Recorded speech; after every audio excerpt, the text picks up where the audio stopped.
All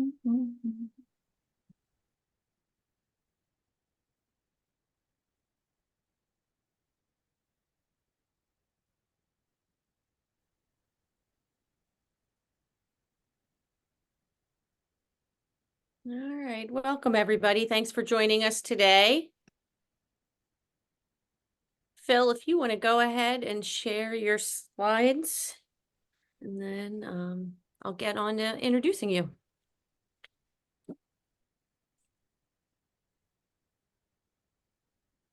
Yeah, I want to unmute myself too. That's kind of important.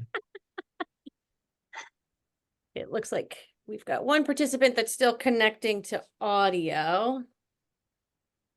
Guys, feel free if your bandwidth permits to turn your camera on so we can see your shining faces.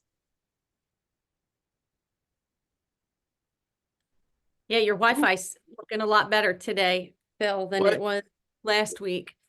It was pretty nasty. And then now I've jinxed you. Sorry.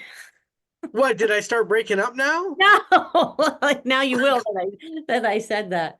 Like, holy crud. I can't hear Phil. Can you got? No, just kidding. No.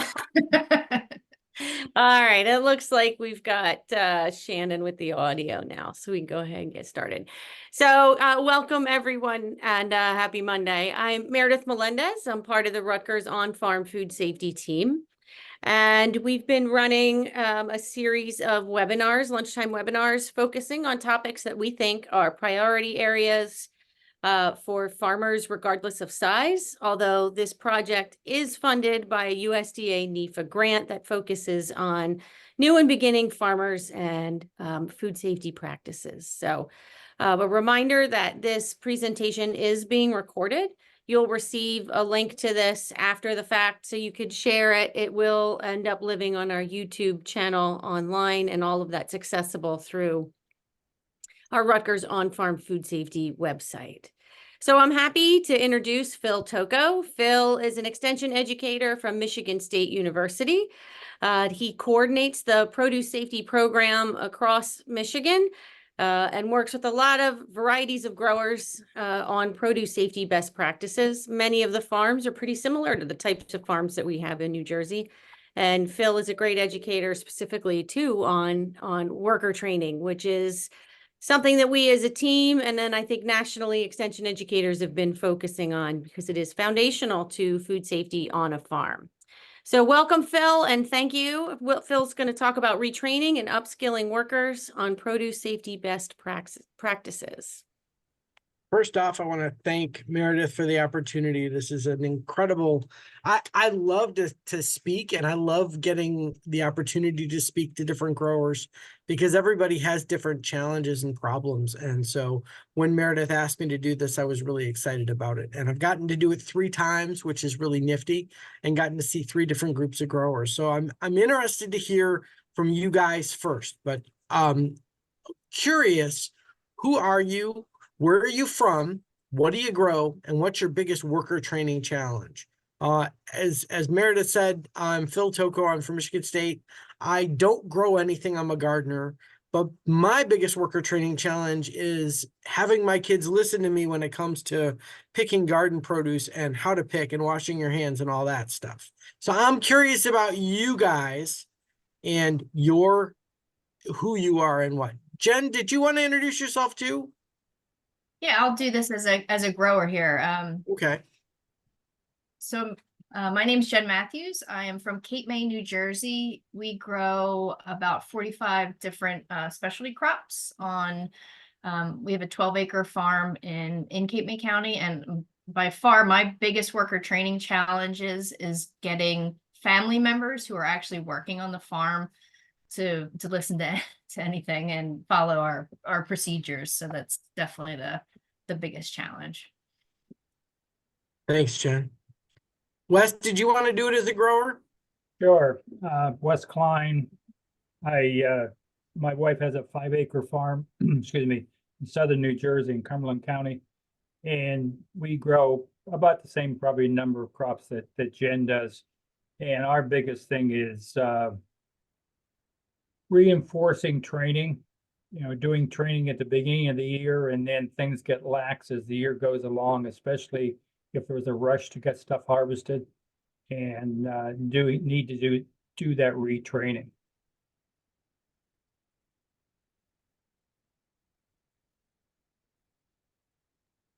Okay, it looks like Dawn doesn't have camera or microphone, so I'm wondering if Carol would like to introduce themselves.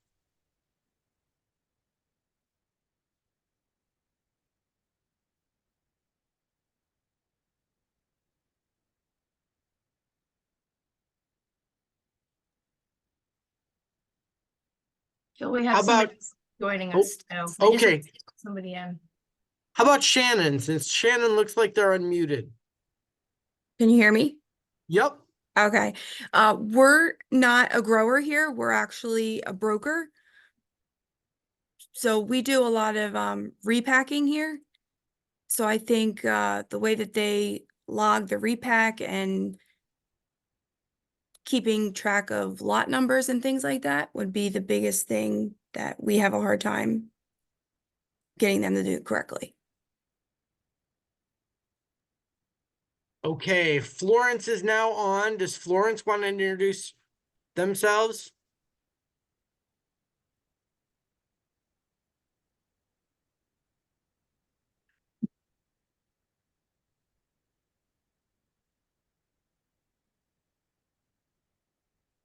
Okay, maybe not. In chat, Dawn says she's with American Cranberry Company based out of Southampton, New Jersey. Currently, they have 20 acres of cranberry bogs in their own packing facility. Okay, what is Dawn's biggest worker training challenge? I'll give them a chance to think about that. Mary, do you want to go ahead and introduce yourself? Sure. I'm Mary Choate from the University of New Hampshire. I'm a food safety field specialist, and I work with small farmers all the time. And I think the biggest thing is, number one, finding workers, and then if they're hiring younger people, like figuring out how to get them to be great workers and getting developing workers into being really responsible people. Cool. Thanks, Mary. It's good to see you. Dawn, did you have a worker training challenge? Go ahead and type it in chat if you want. Last chance on Florence.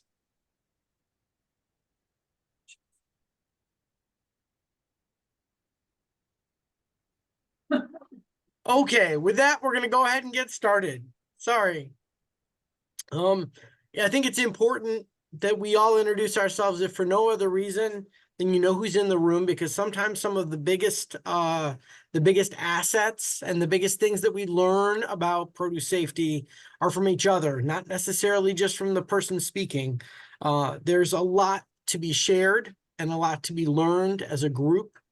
And I do not ever believe that I have cornered the market on information and stuff to teach.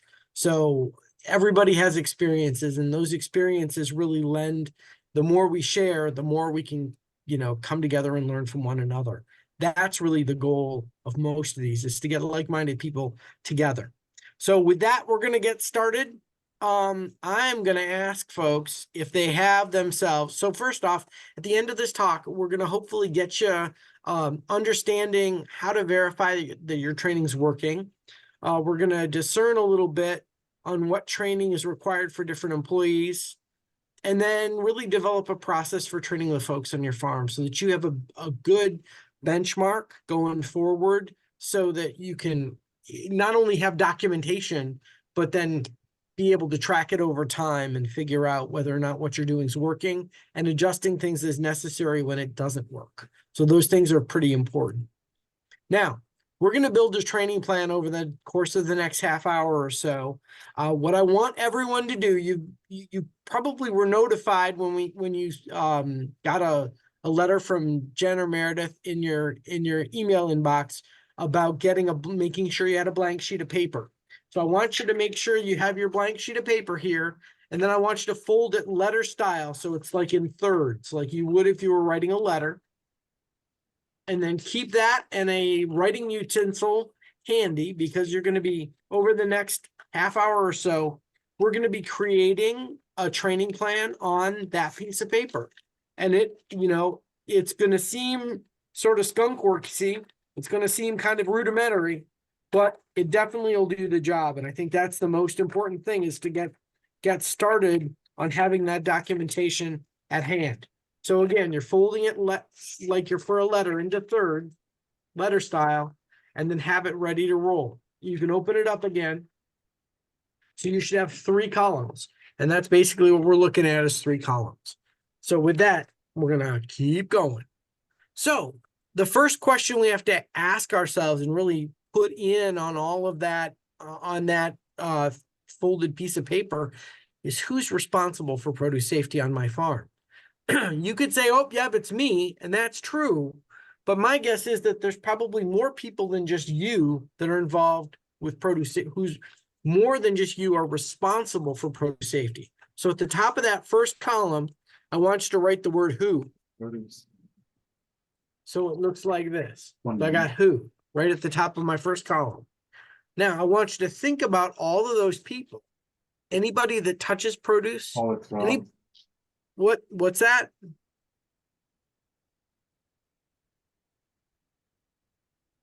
Did somebody say something? Okay. Well, feel free to interrupt me if there's something you need to ask a question about. I'm totally okay with interruptions.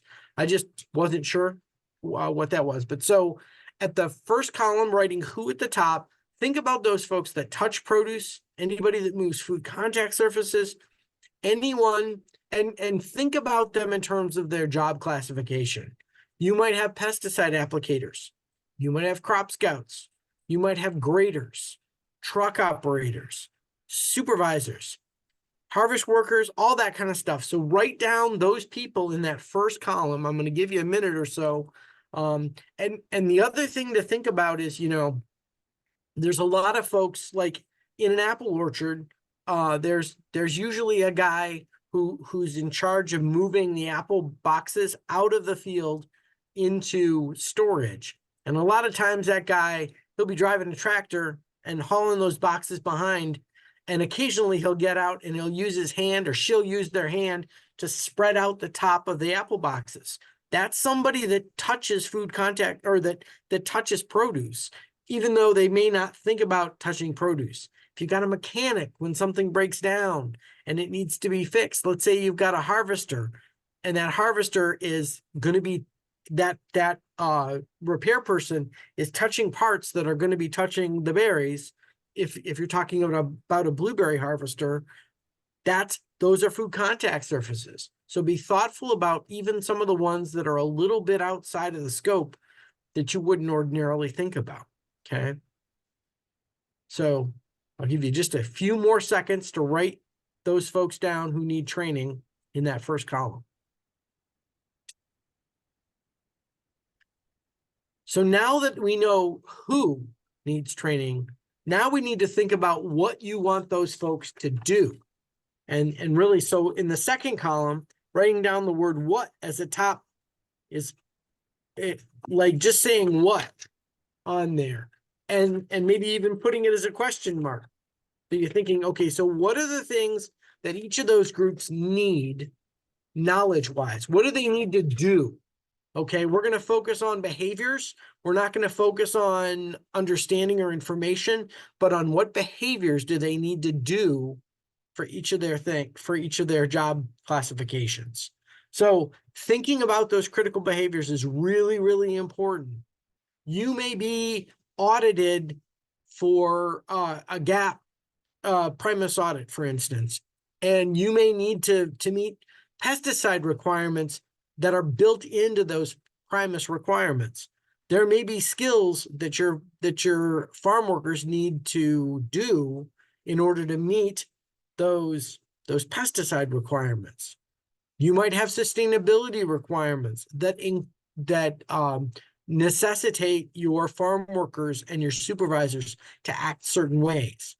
making sure that you encompass all of the behaviors that they need to do for each of those job classifications is really important.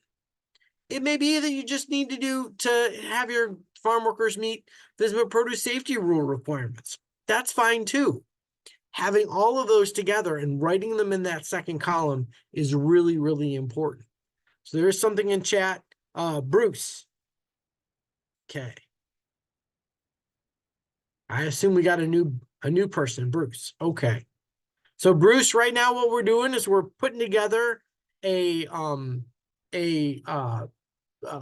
worker training plan with a trifold or with a regular 8.5 by 11-inch piece of paper. We folded it in thirds so that we can get 3 columns. On the first column, we wrote all of the people in job classifications that need training on our farm. Then in the middle column, we put the skills that each of those groups need, the behaviors that those folks need to display in order for good produce safety. Now, this next bit is really, once we know the who and the what, then the next bit is what training do they need to get these behaviors? If they're not already doing them, what kind of training do they need? So training is I'm going to put training at the top with a question mark. And then what I would do is I would list all of the different trainings for each of those behaviors, for each of those groups that I would want those folks to go through. Now, this is spitballing, and this is really thinking in terms of if you had unlimited money and resources to do whatever. Okay, so this is, and time for that matter. Let's say you have 3 months before harvest starts that you can infinitely pay your farm workers for, give them all the training they ever wanted.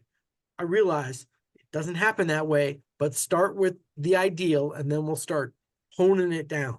So first step is get all of that stuff out there. That's the first. And so when we talk about what training they need for the behaviors, we've got really thinking through the training resources that can help you in getting the workers to behave how they need to. Remember, our goal is not necessarily to educate them. A lot of folks will know the right way to do things. We're less concerned about them knowing the right way to do things and them doing it the right way. That's the most important thing, is really the behaviors. How do we get them to behave in the ways that we want them to behave? You know, is it going to be an extension class? Is it going to be a morning meeting reminder? Do you need to provide incentives? Do you need to bring Jolly Ranchers to the field in the morning, or donuts to the field in the morning for the morning meeting so that folks are in good spirits when you're teaching them about on-farm produce safety? Focus on those behaviors and write them down in the third column. Again, looking at it from who needs trained, what behaviors do they need to do, and then what training would get them those behaviors. So those are kind of the 3 big buckets. So once you've done that, then the next big thing to do is to start to eliminate those things that you don't need to train them on. So you've done the full gamut of all of the possible things that could possibly they need training on. Now it's a question of, what are they doing already that's right? What are they doing that's maybe not so good? What are they doing that's unsafe that you never thought that they would do? Like, holy smokes, I never thought that they would, get up to the top rung on the ladder and stay on the top rung. Those kinds of things. Or I never thought that they would take their pick bags into the porta-john with them. Those kinds of things. Start looking and watch. Find an excuse to go out in the field. Pretend like you're scouting for spotted wing Drosophila, or maybe you're taking nutrient samples or whatnot. Really start to watch how your farm workers are doing the work that they do, and write it down later in that second column. This is where you start to eliminate stuff you don't have to train them on, and really honing in on those things that they're doing that really introduce risk into your operation, and adjust those training needs based on that observation. This observational baseline is so very important because it gives you a point where you're starting from. This is sort of like a pre-assessment. This gives you a sense of, okay, whatever I do, if I see a change, I know I've done better, but I won't know I've done better unless I watch them right now to figure out how they do without training so that I can see, once they're trained, what behaviors are they doing better. So that's the next step. Then really train, and retrain. Training really is a perpetual thing. Every time you interact with folks, with workers or with supervisors or with others, it really should be a part of training. It sounds crazy, but whenever you set a good example, this goes back to the having family members on the farm that are doing work. The more you bring in those family members to recognize that you're doing certain things specifically, they'll start doing things specifically too. And things like washing their hands long enough, making sure that there's no poop on the produce they pick, avoiding issues of scat, making sure that they mark scat, that kind of stuff. All of that stuff, setting a good example, and then really work to train farm workers. At least some of the training should be logged as having been done. And then always, whenever you see someone who messes up somewhere along the way, follow up that mess up with a little training.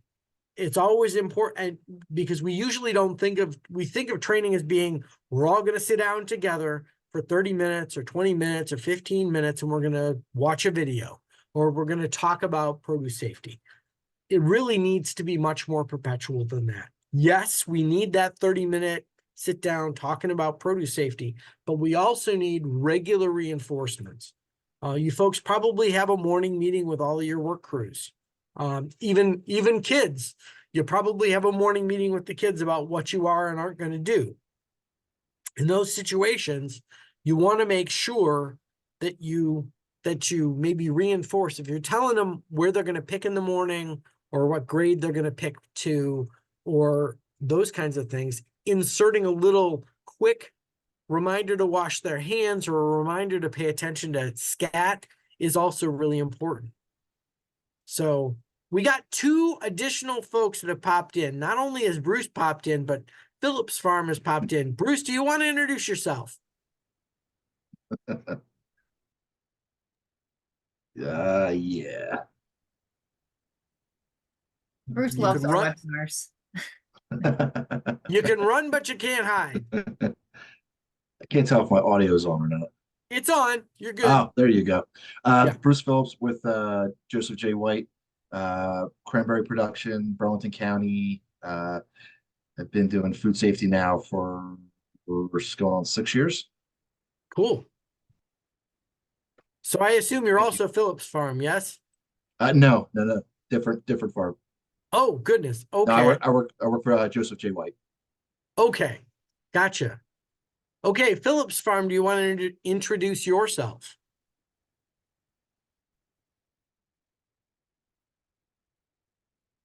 Going once. Going twice. They don't have a microphone though. Oh, okay. That'll make sense. Okay. So once you've done training, we talked about doing those training and making training perpetual. But once you've done some training, then you have to find another excuse to get back out in the field and watch them. So again, whether that's, taking nutrient samples or, pest scouting or whatever, go out and watch your farm workers work. Observe how often they do the things that you taught them how to do. If they aren't, you want to make sure you make a note of that. Like, something went wrong there when I tried to teach them about this thing. Write down your findings so you can compare that baseline observation with the observation later on. So you can get a sense for, okay, this was the baseline, we did these things, and this is what the results were. And if it worked, keep doing it. If it didn't work, then maybe that's a sign that you've got to go back and change things about what you did for training. And the more you can look at those things, the observational baseline with the resultant observations, the more you can tweak what you're doing for success. And that's really the goal, is really getting everyone to behave in food safe ways, because ultimately that's what we're about. So that's, once you've compared those observations, you can actually get a better idea of whether or not what you're doing works and doing more. Okay, so people sometimes don't do what you want them to do. And it really should be a signal. The question is, are you listening?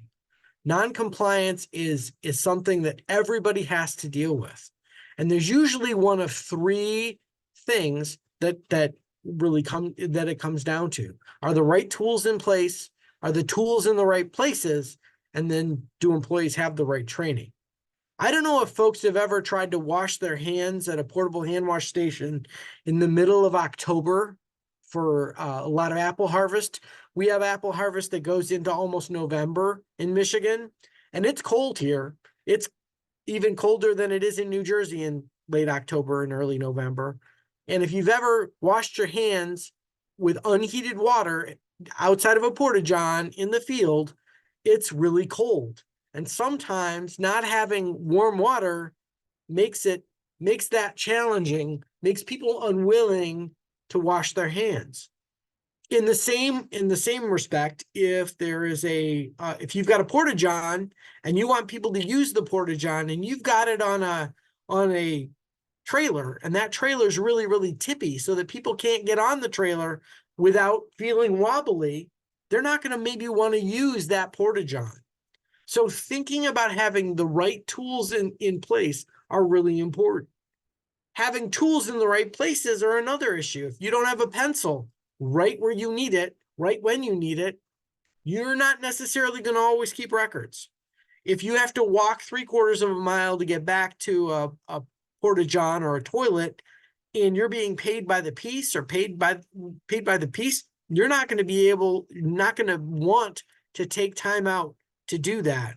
So all of those things are really important, to have not only the right tools in place, but the tools in the right places. Also, having employees have the right training is important. The secretaries may not need a blow-by-blow on how to pick and all of the intricacies that harvest workers need. But they are going to need to know things like, well, when something looks off, I need to talk to my supervisor. And if something from a food safety perspective looks off, that we need to tell somebody.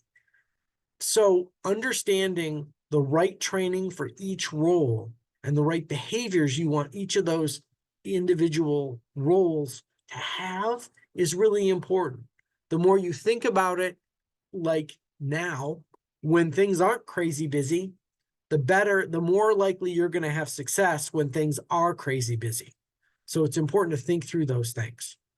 So now what I'm going to do is I'm going to switch gears a little bit. We're going to talk a little bit about some key principles of adult learning.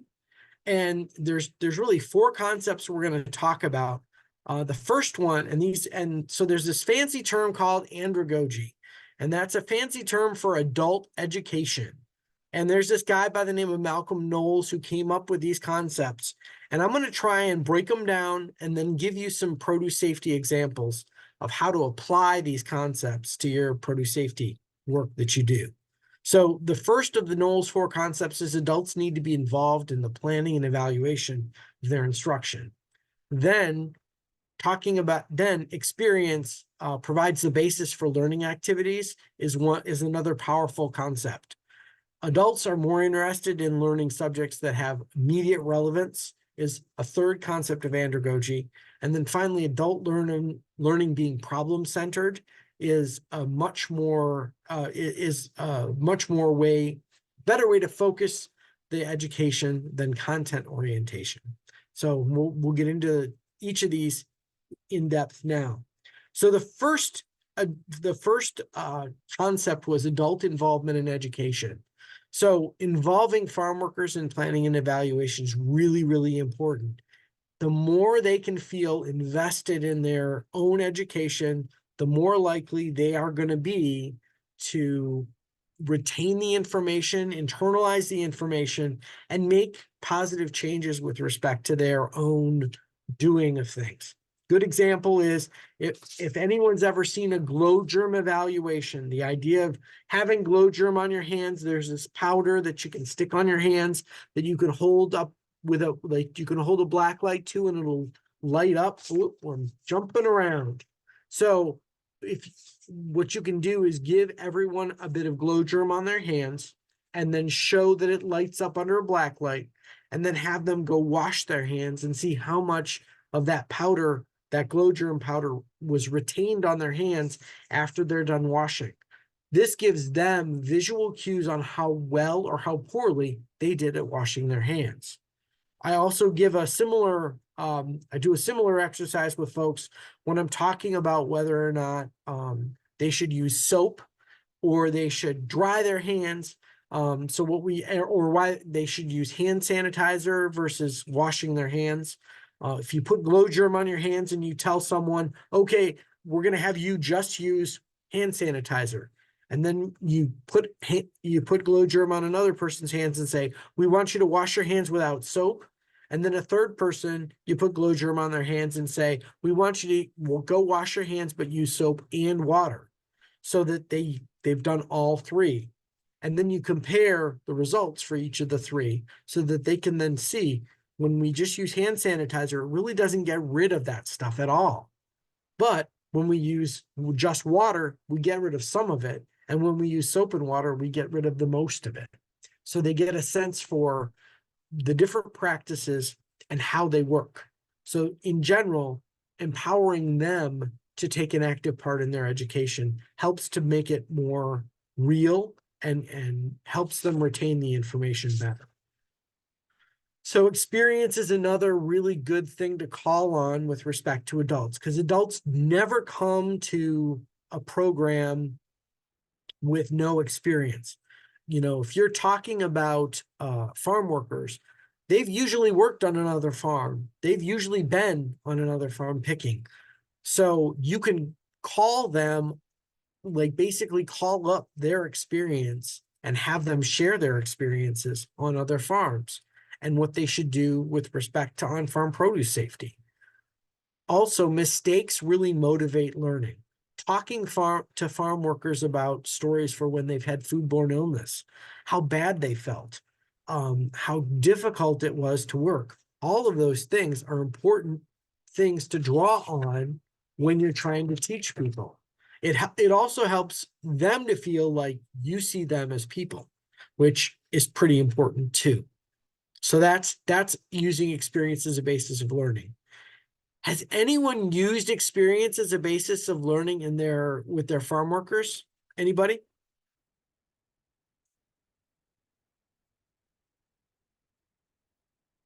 You can either unmute or use the chat, either way.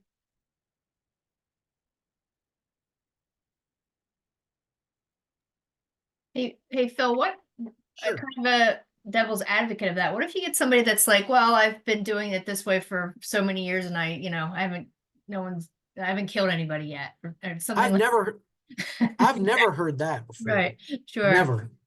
I think it's important for folks to recognize, and what I talk about usually when that comes up, I usually talk about this idea that, you know, our experiences within the farm community are very different than experiences in urban communities and the people that we're trying to feed.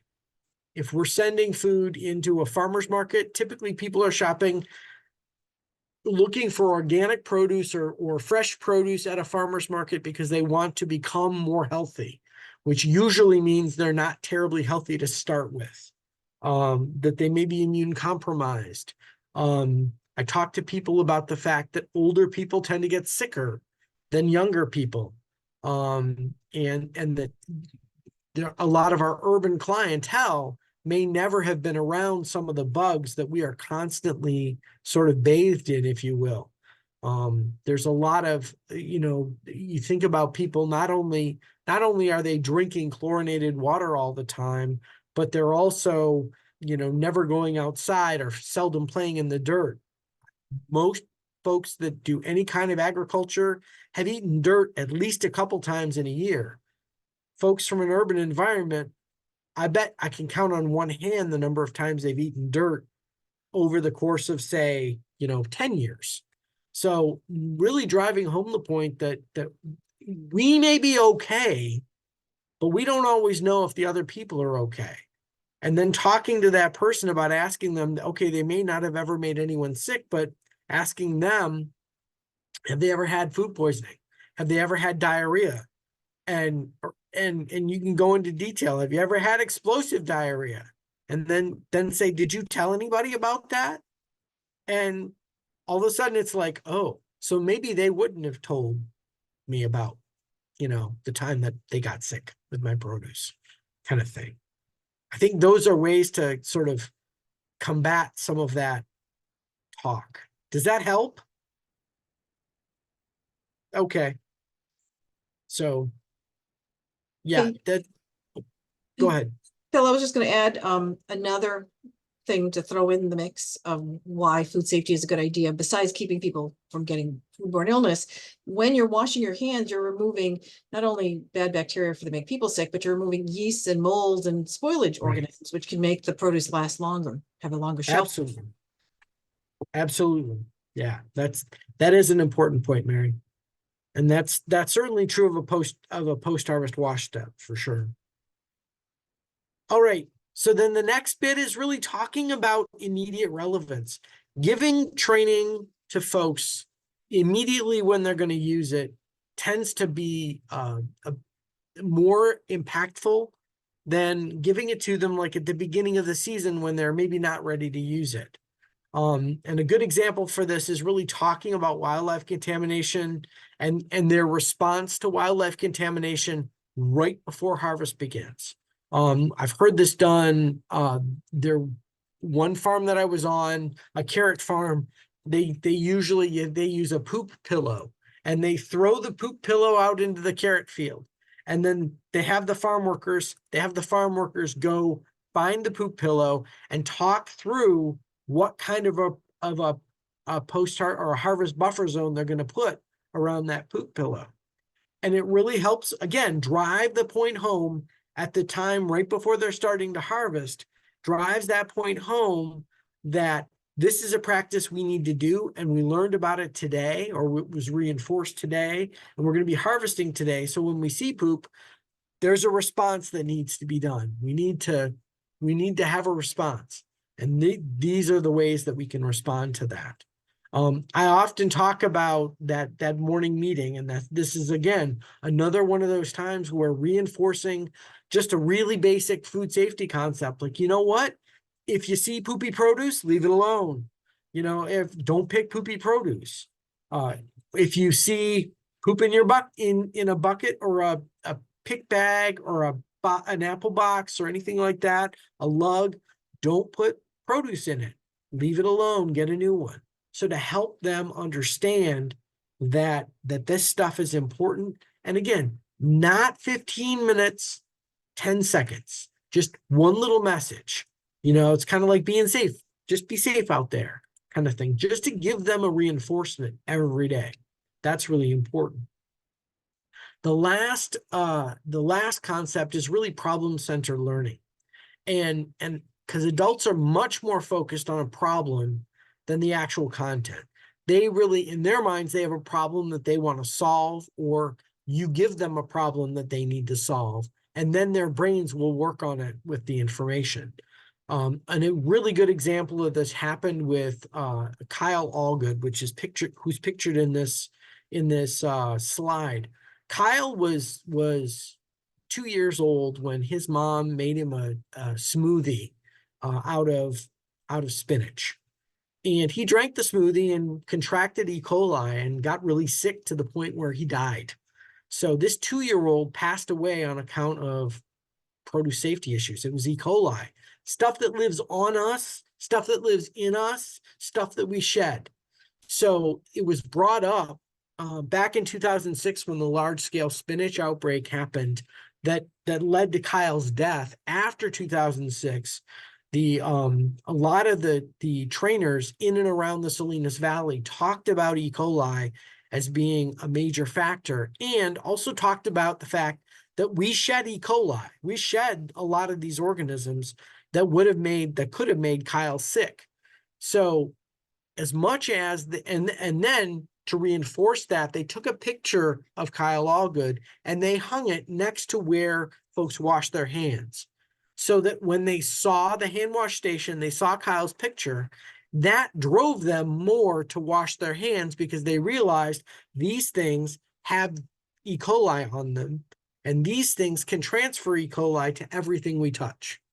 And because of that, they saw Kyle's picture and thought, man, I really need to wash my hands and reduce the amount of E. coli on these hands. So that did more than just hanging up a sign that said employees must wash hands prior to returning to work. So it helped to drive the change that they saw in the farm workers. So what do you do when people don't comply, when people don't do what they need to do, or what behaviors they don't need to do? Well, it really varies on the number of workers you have, the kinds of jobs you have, and how you pay your workers. Each one of these things can really, you can use these things to your advantage when it comes to people not complying.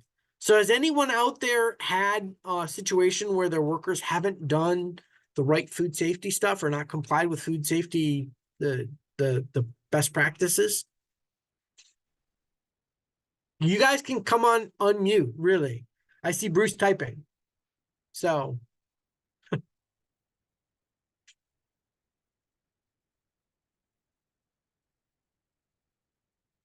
I know some of you have workers, and some of you have probably dealt with non-compliance, because I am willing to bet that you don't have harvest workers that are perfect all the time, right?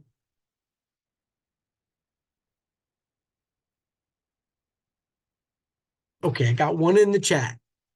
I'll accept it the way I got it. Once I noticed it, they were immediately pulled off the inspection lines and retrained. Yep. So that's a good way to do it. Just getting them, removing them from that situation where they're not behaving in a way that's food safe, retraining them, and maybe even putting them on a different job that doesn't require direct produce contact.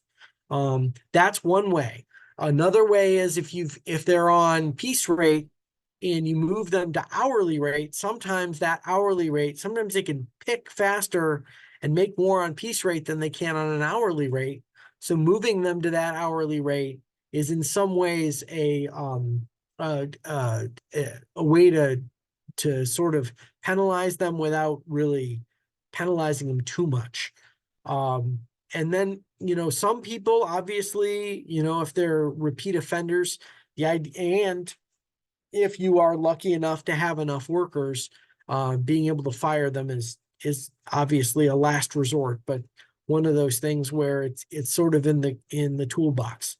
So understanding or putting them into a non-produce job, understanding how you can change their pay status so that they can maybe be put in a situation. Maybe there's a job that nobody likes. That's a great one. Like, listen, if you're gonna not pay attention to produce safety, you're going to be doing, you're going to be mucking the stalls, or if there's such a thing on somebody's property to do, or cleaning the toilets. I don't know. That would be another one. So Phil, those are some things. Go ahead. Yeah, Phil, do you want to discuss positive reinforcement versus negative reinforcement? Positive reinforcement works a lot better than negative reinforcement. So thanks, Wes. Keeping me honest. You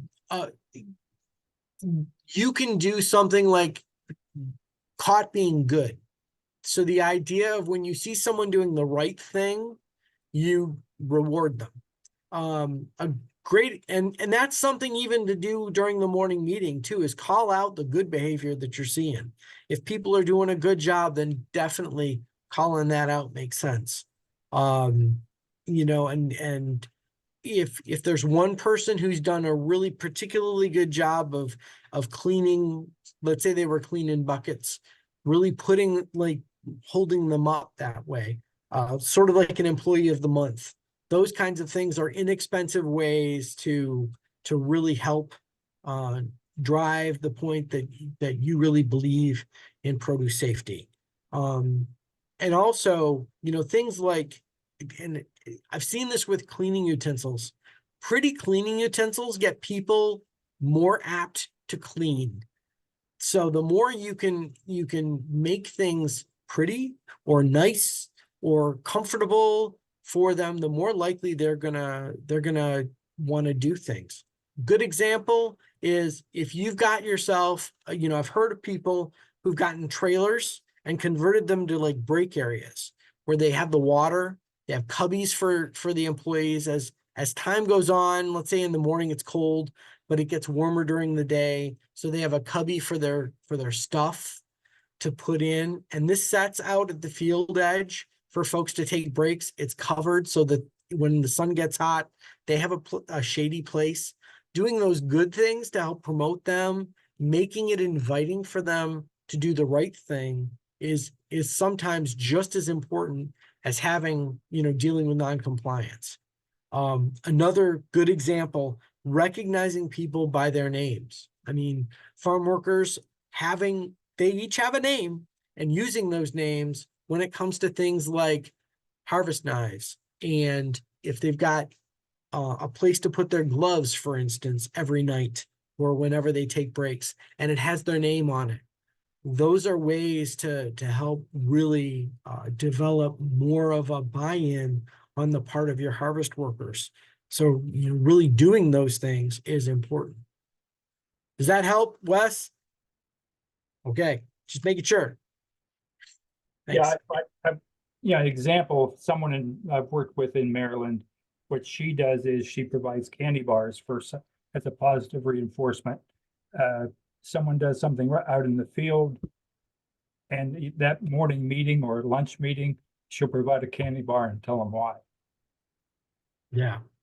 Jolly Ranchers are another one that, like, it's cheap and it has a big benefit. There's a lot of people that when you're talking about doing the right thing, people will work really hard for something really inexpensive like a Jolly Rancher or a candy bar or anything like that. So making it fun and making it positive that everyone looks forward to is really helpful.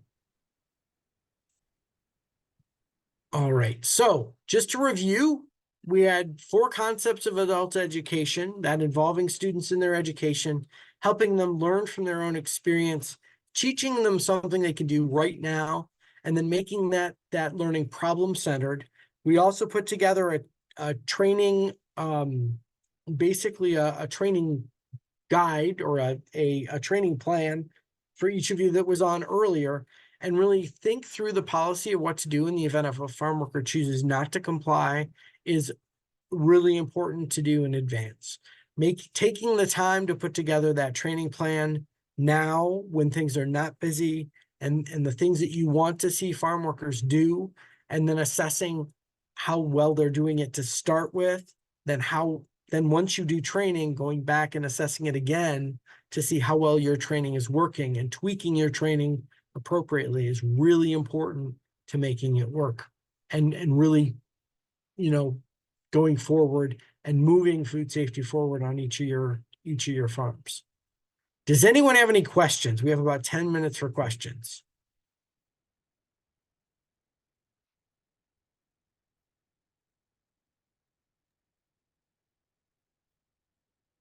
Hey, Phil, we had a grower training a couple weeks ago, and one of the growers was talking about how difficult it is to train employees when they're coming in just for the day, or if they actually don't even know somebody's coming in and they kind of show up. I guess, Wes, this is a blueberry grower, right? At that training was talking about that. And I don't know if you have any tips on, like, how do you convey, and they've probably worked on other farms, but not yours. So when you have very little time, like, is there,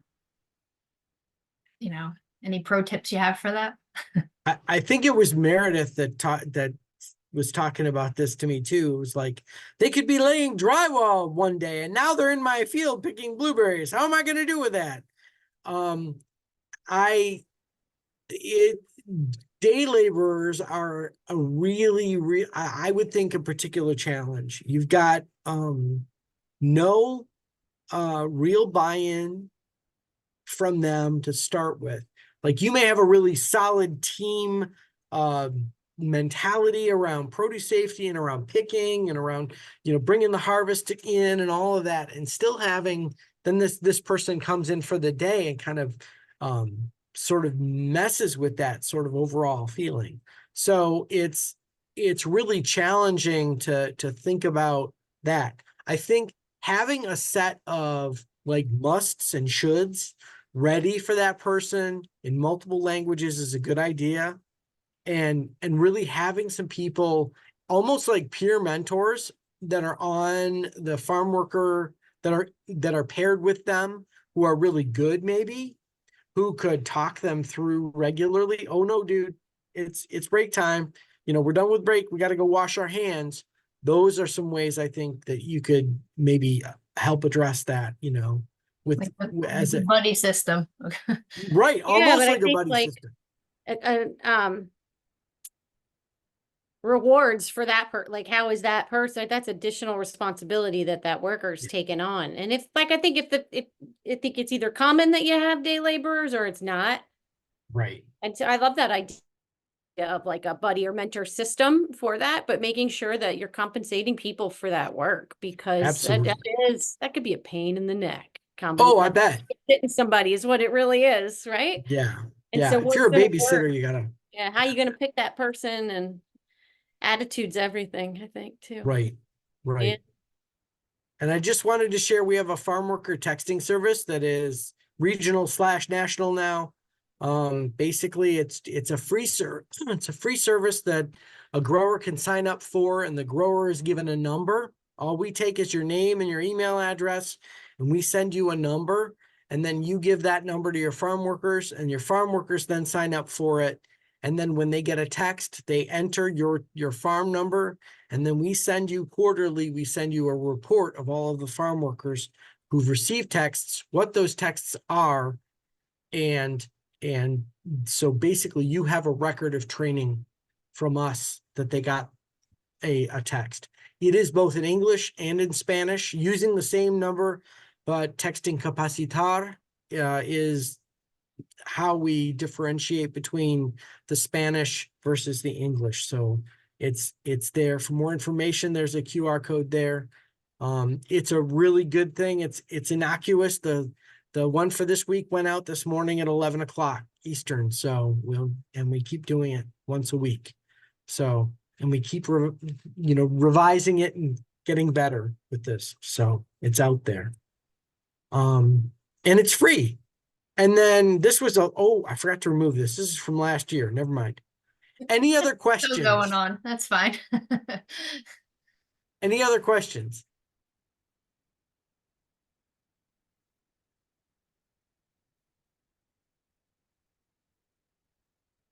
All right. Then I think I'm going to turn it back to Meredith then. All right. Well, thank you, Phil. That was great. I think Jen and I were texting. We're brainstorming some things that we could do different in our trainings, thanks to this presentation. So I appreciate it, because it really is relevant for farms that haven't thought about this already, as well as all the way through to farms that have been doing this for a long time. That worker training is something that's always a work in progress and important. So Jen, we have the other two up on our website. They're available on our website yet or not yet? The other two, That Phil has done. one's up there. Yep. And then this one will be sent out to Yeah. participants. So if you think, all right, if you've got somebody that needs to hear this, that's involved with worker training at your operation, please do feel free, like share this out with other people if you think it would be useful to them. We're all easily findable on the Rutgers food safety team, so feel free to reach out if you have any questions or comments. We can filter things to Phil if we need to get anything to him. But thank you for joining us today. Thanks for your time. Thanks, Phil. And we hope everybody has a great growing season. Thanks, Phil. Thanks, guys. Have a good day. Thank you. Got some good ideas, Phil. Thank you. Good. Oh, I got to do that. That's better. Didn't realize didn't stop sharing. Cool. Thanks, Bruce. I think you made it to all our webinars this season. We should have Gold star for Bruce. I know. We gotta get We'll get you a Get a special punch card. certificate. Bruce He gets a free one. coffee. I try. Actually, I think this is I think I caught your talk before, Phil, on another. Oh, So it was great to go Okay. over and just kind of refresh everything. So thank you. I appreciate it. well, thank you, Bruce. So, cool. And the food safety team's awesome. You guys are great. Thank you very much. You have a great you. in-state team that is outstanding. So they do Oh, well. Thanks. Shucks. Oh, shucks. Well, I will be seeing Meredith next week. Yep, I'll see you Monday. In Arizona, So- huh? Y'all take care. It was good working with you guys. I hope to continue to see you from time to time. It's always good. So, Absolutely. You will. take cool. See ya. Hopefully so. Thanks. All right, and I have a dentist appointment. Oh, okay. That was good. That was very good. Yeah. Yeah, got some good grant ideas. Meredith and I were brainstorming. We know, Wes, we were talking in the last grant about like a training kit for growers. Like you have all this information, here's a kit. Well, like some hands-on activities in that kit, like his glow germ would be a great, like give him everything, the step-by-step. That Glow kind germ is fun. and I was texting Michael Meredith about a conversation you and I had where we need to include language in the emails that go out, like be prepared to participate and have your cameras Yeah. on and give them a heads up and then kind of expect it a little more because Yeah, even in the like on the Eventbrite Yeah. page, I think we need to do it. Like just start from the beginning all the way, like all of our communication includes Yeah. it. so I'll come up with some kind of like stock language for that and put it in the Eventbrite and we can use that in the emails. With Something either that's not- participation-based events or what Yeah. have you. Yeah. And you'll get more out of it, blah, blah, blah. Not like you better do it or else. All right, guys, I have to go. Okay, bye. Bye. Bye, everyone.